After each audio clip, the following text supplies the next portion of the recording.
Mónica, a mí me llaman, yo blanca nací, y el sol del verano me hizo a mí así, morenita, graciosita sos, morena, graciosa y manamá.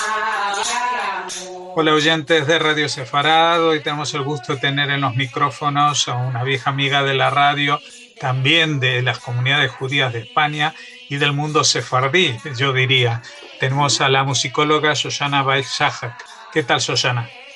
Muy bien, gracias. Bueno, tú estás aquí de visita, pero siempre cuando uno tiene esta profesión de la musicología, siempre va con la antena puesta, ¿no? Con la oreja, a ver si sale la oportunidad de grabar alguna informante que es en lo que tú te has especializado, ¿no? Entonces, Es cierto, porque es tú, cierto.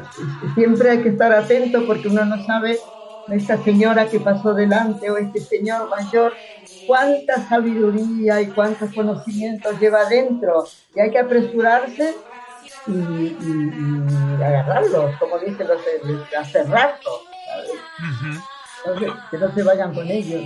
eh, para el que no lo sepa, tú naciste en la Argentina, tuviste tu formación profesional allí, incluso hiciste algún trabajo, creo que con indígenas del noreste de Cierto, la Argentina, cierto, cierto, sí. y de los Toba pasaste a los sefardíes cuando llegaste en Israel. Pues Cómo sí, fue el proceso? mira, fue así. Yo estaba haciendo me ofrecieron hacer el doctorado en la Universidad de Tel Aviv, me ofreció, mira, hay una beca para que hagas doctorado sobre Sudamérica. Y yo estuve con el Instituto Argentino y me ofrecieron hacer encuestas en Perú, los indígenas de la selva, que no son los que de los ponchos y estos, sino son los que viven en un estadio mucho más primitivo, anterior a la rueda, que viven mejor.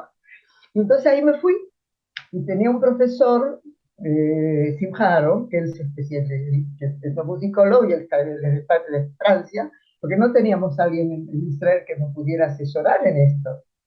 Y entonces hice el doctorado y cuando estaba trabajando con él me dijo, tienes que ir a Jerusalén, al Centro de Investigación de la Música Judía, a hablar con el profesor Adler. Y yo, como soy una niña obediente, y siempre fui una niña obediente, me da vergüenza decirlo, fui. El profesor Adler me recibió muy bien y me dice, bueno, mira, no hay nadie que se ocupa de... Aquí cada investigador se ocupa de una comunidad, de algo. De los Klezmer, y este se ocupa de los Teimanim, de los Yemenitas. No hay nadie que se ocupe de Sefardín. Tú te vas a ocupar de Sefardín. ¿Y qué dijo la señorita complaciente? Bueno, y así empecé. Entonces primero fui por Iafo a buscar a que había muchos búlgaros y muchos turcos sefardíes y ya me enamoré, me enamoré. Ujú. Porque tú eres de ascendencia ashkenazí. En realidad, a pesar de estos dos apellidos, el apellido de soltera era Kaufman. Todos ellos. ¿No? Y Sí. Bueno, corre un dicho que la abuela, la madre de mi mamá, que es de Odessa, su abuela vino desde Turquía a Odessa y ahí se establecieron. Así que lejanas sí tengo, ¿cierto? Pero en la casa más prevaleció la cultura rusa, claro, no tan presente. y tú aceptaste el desafío. Me imagino que en esa época tampoco conocías mucho de música sefardí, ¿no? No, no conocía y no conocía a los sefardíes. En la Argentina, los únicos sefardíes que conocí son los de la TNUA, ya había una TNUA de sefardí, una movimiento juvenil que estaban en el mismo edificio que nosotros, pero nada más. Ujú. Estábamos más separados en Buenos Aires, por lo menos de mi experiencia. Y te voy a decir que tuve la suerte de comenzar con los búlgaros. Los búlgaros son una comunidad que cuando repartían el mal, antes de que nacieran, no se pusieron en la cola. Son de una bondad natural, de una generosidad, ¿qué voy a decir? Endémica, propia de ellos. Y fueron muy amables y un repertorio muy rico, muy interesante. Después empecé con los de Saloniki, después con los turcos, y bueno. Ujú. Y mucho más adelante cuando entendí que había que comunidades de estos sefardíes en Europa. Y yo me fui especialmente porque estaba trabajando sobre los judíos de Rodas. Y veo que tienen un repertorio impresionante. He tenido informantes magníficas, con unas memorias increíbles. Y digo, ¿y cómo, de dónde venían? Venían del Congo belga. Fíjate, del Congo belga. ¿Qué hacían? Entonces, un poco de estudio de historia. Resultó que en Rodas, a último momento, toda la comunidad fue liquidada. Lo pusieron en barcos, ya está. Pero algunos se salvaron porque alcanzaron a salir antes y se fueron donde había algún tío, algún pariente que había ido antes al Congo belga. Y allí, aislados de todo el entorno, porque te das cuenta no tenía mucha relación con lo demás, quedaron como una caja fuerte, con un repertorio formidable.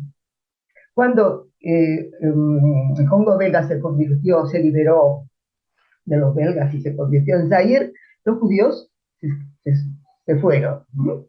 Los muy ricos se fueron a Estados Unidos, se fueron a Bélgica porque tenían pasaporte belga, identidad belga, y otros a Israel.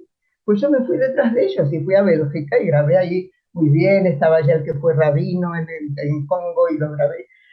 Así que desde entonces que me di cuenta que hay que buscar las comunidades. Entonces fui a Bulgaria a buscar cada comunidad en Tukitsa y en Plovdiv, y aquí, porque quedaron todavía núcleos que recuerdan la tradición. Bueno, esa es más o menos la trayectoria. Bueno, pero también hablábamos de tu vinculación con España, porque también en España conociste gente de otras zonas, ya no es Europa, del norte de África especialmente, ¿no? Sí, es cierto, es cierto. Y, Bueno, era muy curioso, porque era como casi cómico decirlo. Yo trabajaba ya 2 años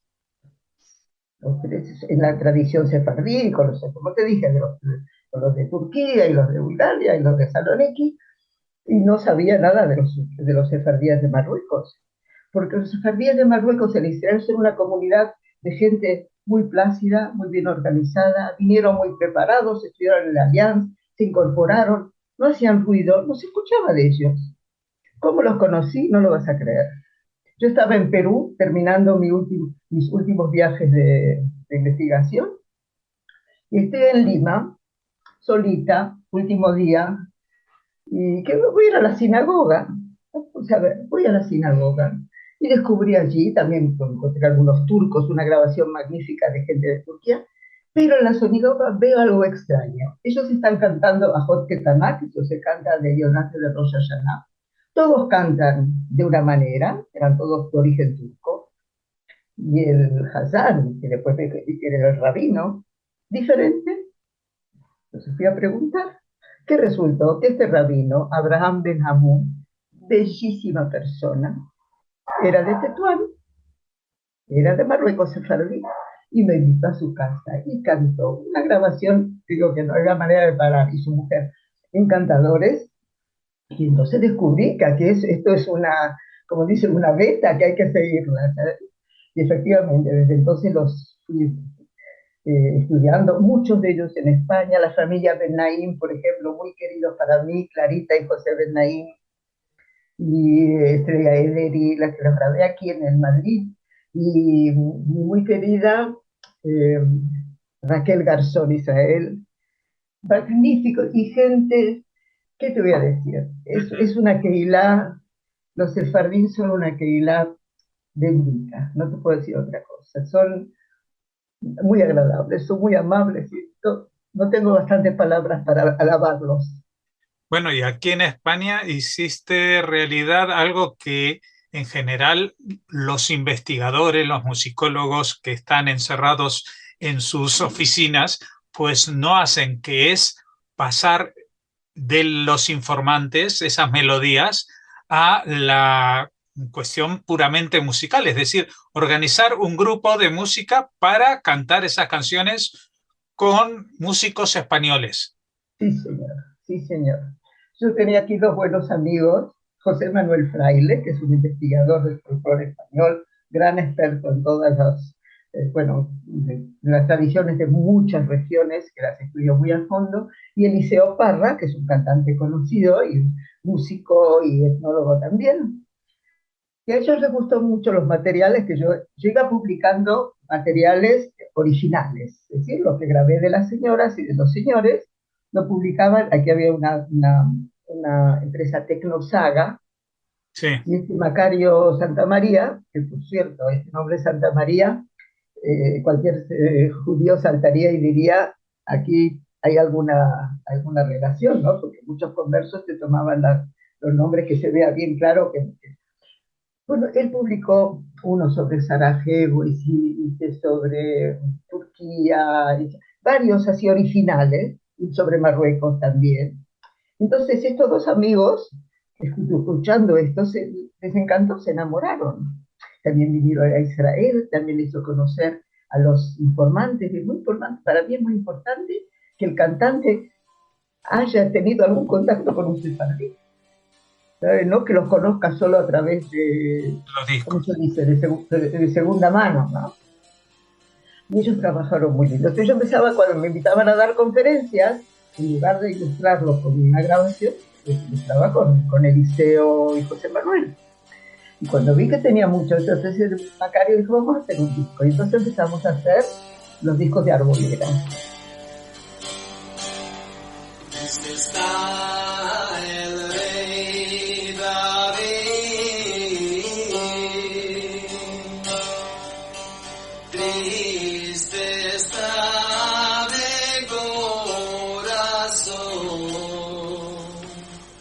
El primero era de coplas y canciones, y el segundo era de solo romances, y el tercero era las canciones nuevas del siglo XX, lo que se había compuesto en el siglo XX. Y después, ahí vino lo interesante, hicimos un monográfico.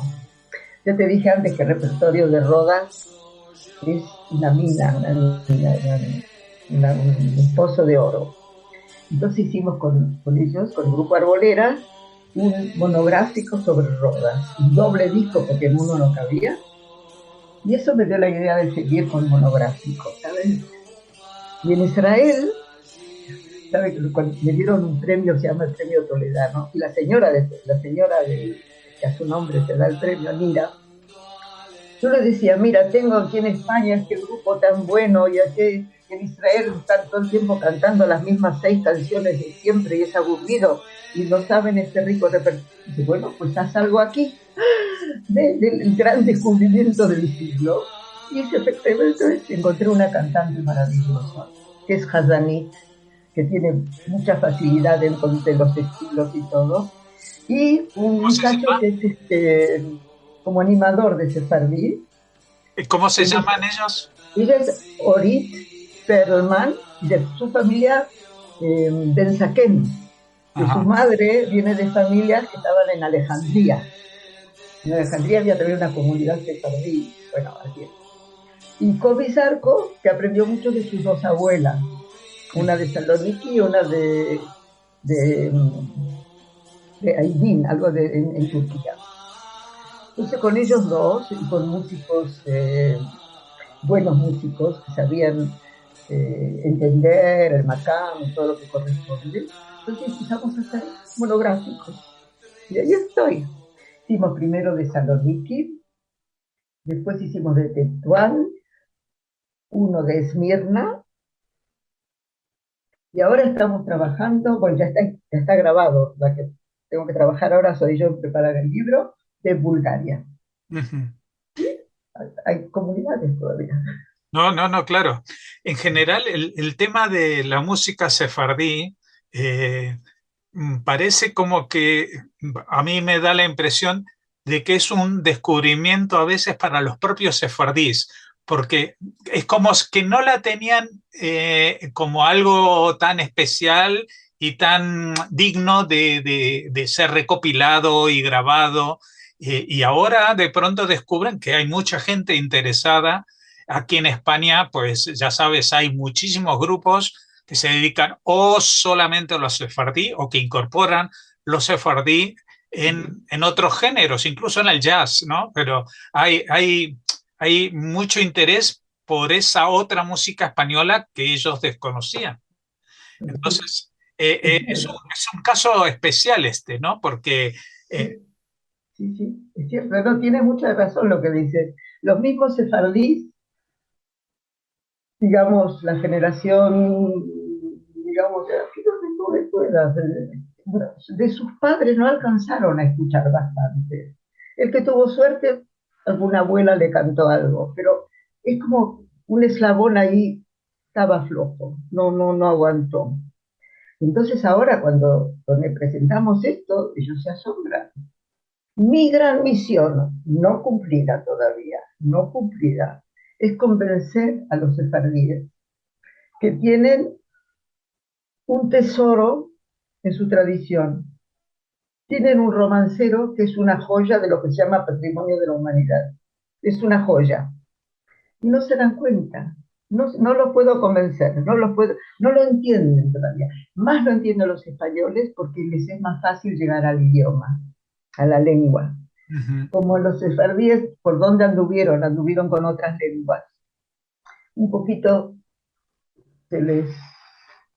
pero hoy día hay como que quieren recuperar. Hay muchos grupos en Israel, creo que hay no sé cuántas ciudades, creo que son 8 o 10 ciudades, que tienen grupos que se reúnen cada mes para hablar en judeo español, para estar en la tradición. Se reúnen voluntariamente, que es una especie de club sefardí. En varios hay estudios de sefardí en la Universidad de Maryland con un nivel muy bueno, ya tienen máster, ya tienen varios doctorados. Es decir, que la gente sigue y a mí y a todos los de mi edad nos da alegría ver que hay una continuidad de interés, y un interés serio, que la gente se sienta y analiza libros y busca fuentes olvidadas o ignoradas. ¿Verdad? Sí, eso sí. Y España realmente, hay que reconocer que si queremos hablar de romancero, no podemos hablar de él sin recurrir a las fuentes primeras del estudio romancero, que son don Ramón Menéndez Pidal, el maravilloso Diego Catalán, que tuve el honor de ser próxima a él, muy buen amigo. Los grandes estudios se empezaron aquí porque los españoles se asombraron de ver cosas en la lengua, como decía, que la lengua de Cervantes, así decía, uy, la lengua esa, mantenida por los judíos, y textos que están anotados en fuentes, en cancioneros del siglo XV, y los sefardíes lo mantuvieron cantando, ¿sabes? Les emociona mucho eso. Nosotros cuando hacemos presentaciones, yo sé que a la gente le emociona reconocer una pronunciación diferente, porque sefardí y judío español se pronuncia muy diferente, pero la misma historia, el mismo texto, los mismos personajes que lo que ellos conocían de la literatura española, de lo que estudiaban los poemas escritos, ¿sabes? Sí, es cierto, es un tesoro y tendría que estar orgulloso. Claro. Pero deberían ir así con el pecho ancho. Lo que pasa es que ahí, hace 150 años, los franceses hicieron una jugada que es crear la Alianza Israelita, y entonces los sefardíes se fueron dejando de lado el español por el francés. Lo que tú decías, ¿no? De que se fue perdiendo y fueron menospreciando de ese pasado, ¿no? No lo habían reconocido como algo que valía la pena conservar o lo que sea, pero evidentemente hoy en día hay seguramente muchos menos gente que habla en judeo español, pero mucha más gente interesada en el judeo español que nunca. Sí, señor. Sí, señor. Decididamente, sí, señor. Y sí, señor. no solamente en la lengua, sino también en esa cultura de la cual las canciones son algo imprescindible. A mí, tú estabas mencionando los romances, que los romances tienen una carga idiomática del español, pues, que es muy importante para rescatar el español. Pero a mí me interesa, o a mí me asombra, mejor dicho, las coplas, que son cancioncillas más de entre casa, ¿no? Más de andar por casa, y que justamente por eso cada una que las escucha, en cada casa se cantaban casi igual, pero un poquito diferente, ¿no? Incluso estaba viendo algunos de los vídeos que ahora estamos escuchando en este programa, por ejemplo, sobre la canción Morenica, de la que hablaremos en un momento, en el cual había 4 mujeres cantando y de pronto llegaban a un sitio y decían, no, no es así, no es así. Es que cada uno la cantaba un poco distinto, incluso con una estrofa que empezaba igual, ¿no? Pero que esto es un camino que ha ido ampliándose. Es cierto.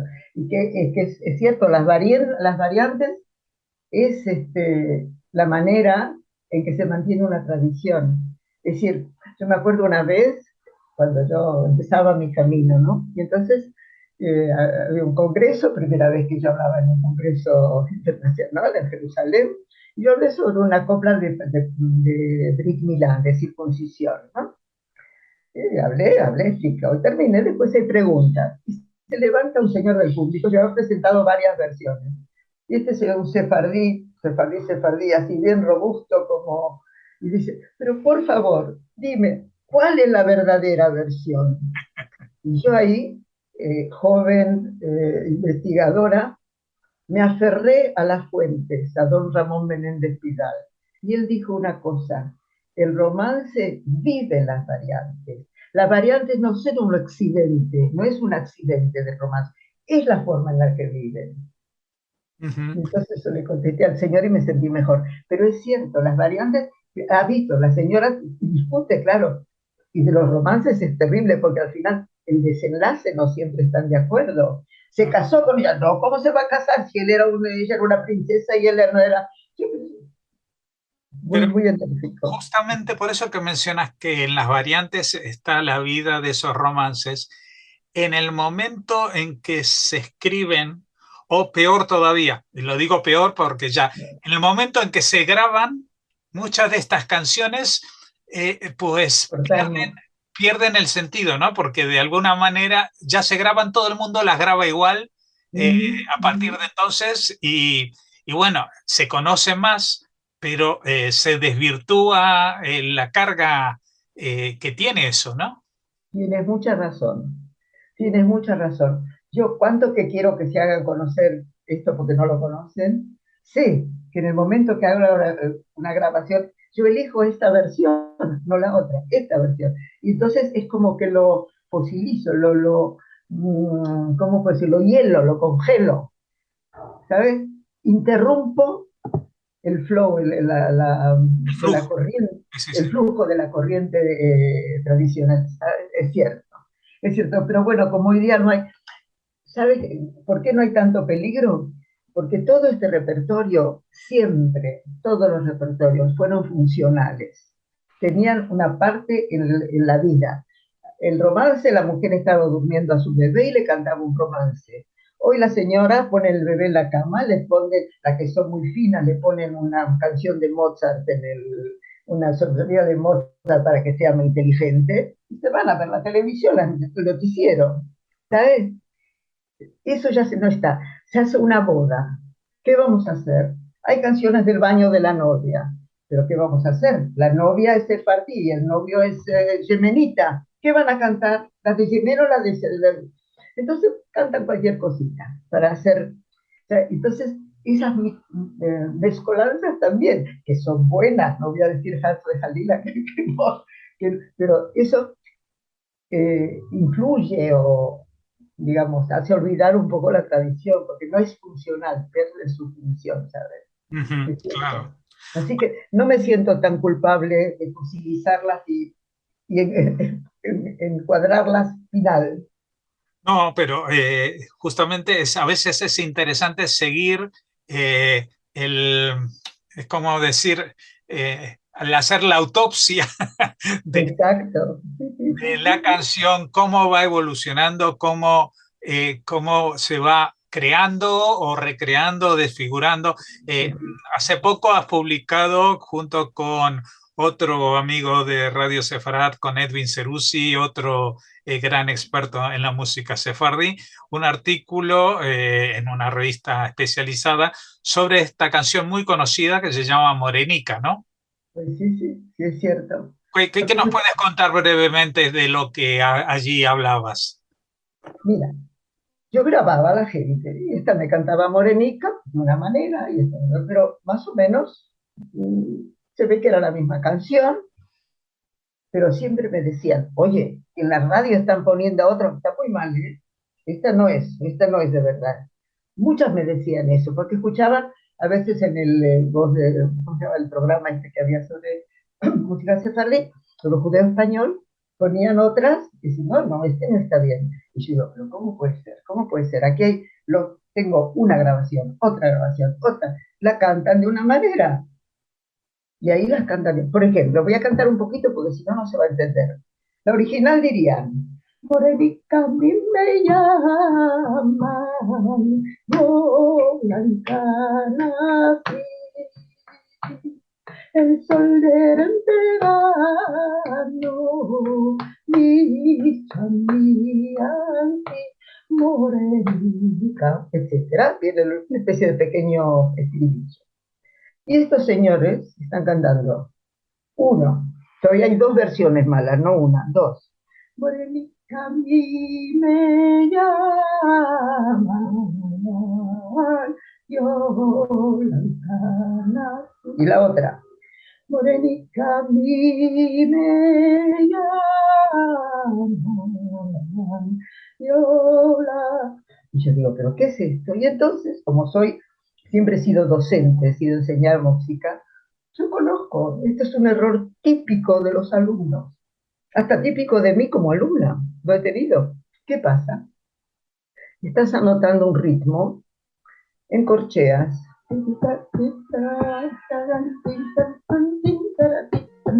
Corcheas. De repente te equivocas y en lugar de poner corcheas pones negras. Y entonces, ¿qué se hace?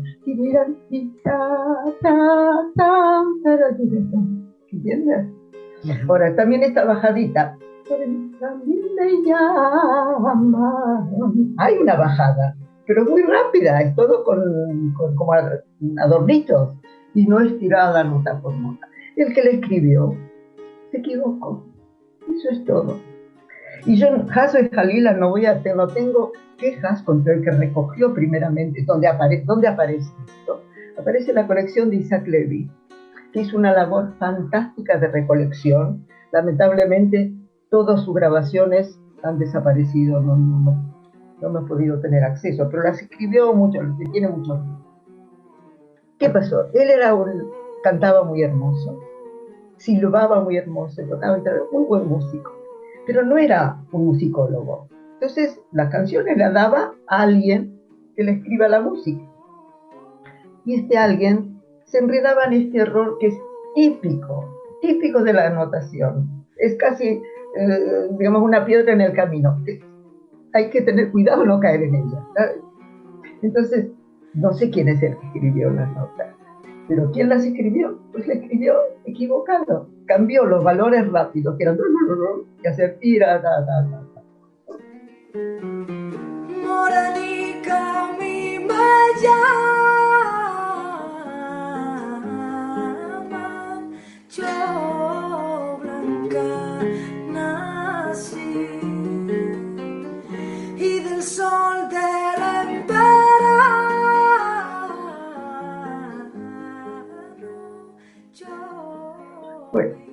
Pues eso, por eso escribimos este artículo junto con Edwin, que él escribió mucho, se ocupó mucho sobre qué pasó con las canciones cuando pasaron a través del tamiz de productores, ¿cómo se dice? Empresas de discos. Discográficas, sí. ¿Cómo? Sí, discográficas se llaman. Empresas discográficas, exactamente, cantantes. Y como los cantantes, lamentablemente, durante años han seguido repitiendo unos los de los otros. Claro. Un cantante canta así y van a seguir 3 generaciones cantando lo mismo. Sí. Entonces, sobre esto escribimos. Sí.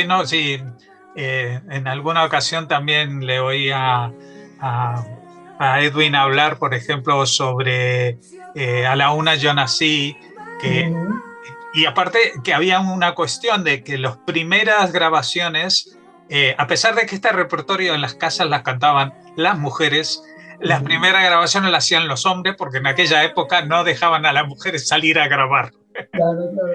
Y entonces cantaba el hombre lo que él suponía que era la versión más correcta.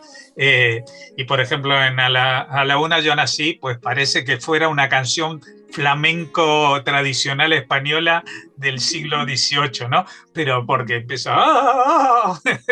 Y fíjate que Edwin hizo justamente un descubrimiento, revisó que esta canción vino de alguien de España, una cantante que se hizo popular en cierta época, y de ella la aprendieron. Y tiene razón, porque cuando yo fui la primera vez a grabar en España, cerca de Soria, en Berlanga del Duero, entonces, porque había visto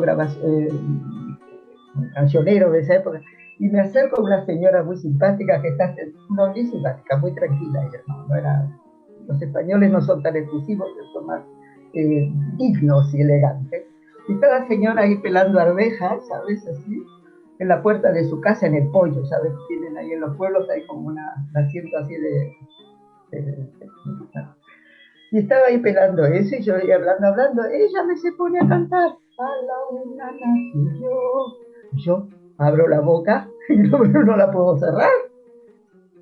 Y es cierto, es que había luego influencias más tardías, que venía algún cantante o algunos marineros traían algún qué sé yo. Porque aparte, es muy difícil. Uy, perdona, voy a cortar esto. Porque aparte en esta canción, ¿Qué te llamo? digo, en esta canción en concreto, dice, a la una yo nací, a las dos me bautizaron. Sí. Eso es lo que cantaba Jaime Fendi. Y uno dice, vamos a ver, los judíos no bautizaron. Me bautizaron, sí. Entonces, después ya, ahora las versiones dicen, a la una yo nací, a las dos me enamorí, o no sé qué. Hicieron una adaptación, ¿no?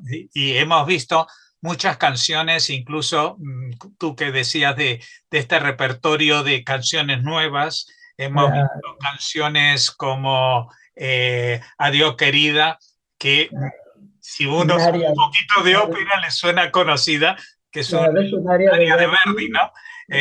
Pero bueno, todo... Y hay otra corriente más que es muy importante, sobre todo en Salónica.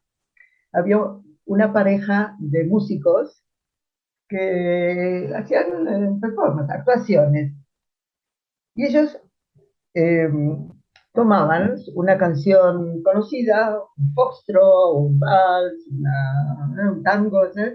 Y entonces sobre eso ponían algún texto que tenía que ver con la comunidad, un fenómeno de la comunidad, el verdulero, o el que va a tocar a las fiestas, o la sirvienta de la casa. Entonces, por ejemplo, como tú eres argentino, creo que te va a sonar, hay un tango argentino que dice, a ver que me sale por difícil, Garufa, pucha que sos divertido, Garufa, sos un canalla perdido, Garufa,